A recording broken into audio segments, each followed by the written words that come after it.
I just got a recipe from a friend. It's actually a bread dough starter.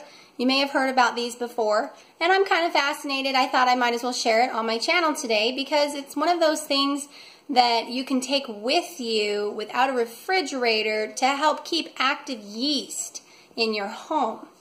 So this is great for being prepared and being independent. So basically, it's an active yeast dough, and I know these jars don't look like much right now, but let me explain what I have going on here. This is a quart-sized jar. It has just a little bit of the starter left in it that I haven't taken out yet. They were about half full. They puff up quite a lot, so you want to have a lot of space to store your starter. I've kept mine in the fridge, but you don't have to. You can leave it on the counter.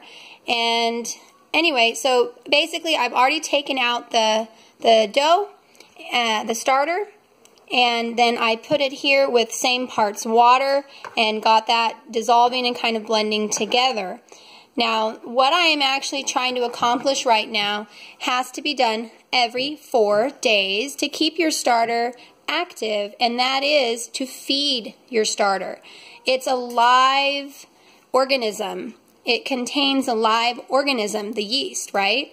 And it needs food to survive. So once it's eaten all of the gluten and the wheat and everything that's in your dough, it'll actually get like a gray, that's what I put over here. Some of it started to kind of go like it was dying. This one was a little more grayish colored, so because I had so much, I decided I didn't need to keep that, and I set it aside. I'll just throw that portion away.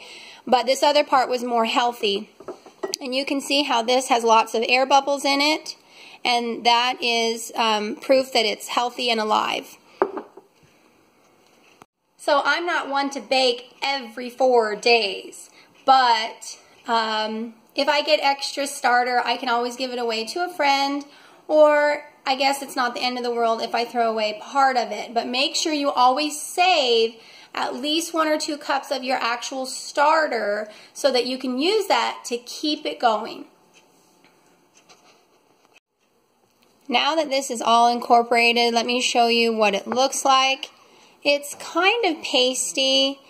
So like I say, this is not the actual dough that I would use to bake with, but it is the starter, and I have now fed it. I've got quite a lot more than I did when I started. It's doubled in size now. So if there is ever too much and you just don't have room to keep it in your house, then you can get rid of some of it, or you can give it away to a friend so that they can start theirs. You know, you don't have to cook with it every single time. And from what I've been told, an active yeast like this will actually break down gluten in your recipes. So for people who are gluten intolerant, this is really great because it will help your body to digest the gluten much better than it would the processed yeast that you buy at the store. I'm going to put about half of this back in the jar, and I will go ahead and leave it in my fridge just because I can. That way it stays off my counter. It makes it convenient, but it does not have to be stored in the fridge. It felt so good to actually cook today. I know it's been a while on my channel that I've had a new recipe for you guys, and this isn't a just add water recipe or anything like that. This is the peach fruit bar cake that I just made with my starter. I just kind of made up my own recipe and added some chopped peaches. Here's my little recipe. I just jotted it down with a dry erase marker on my stove here. And it turned out okay. It could have been a little bit more fluffy, but just for having thrown it together, I'm happy with it. I stuck some cream cheese on it, and this is going to be a nice snack. I also have some dough mixing for some bread, and it hasn't finished rising yet, so that's exciting.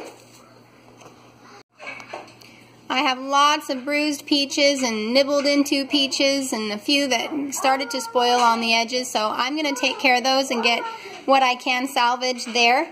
I've been saving all of my pits, and I will be taking the nuts out of those to make almond water, almond flavoring, and almond roca and stuff like that. And this bag here is full of peaches. There are lots of peaches in my fridge right there. So we gotta hurry up to eating lots of peaches. Hopefully I'll be able to freeze some of them as well and have some leftovers later.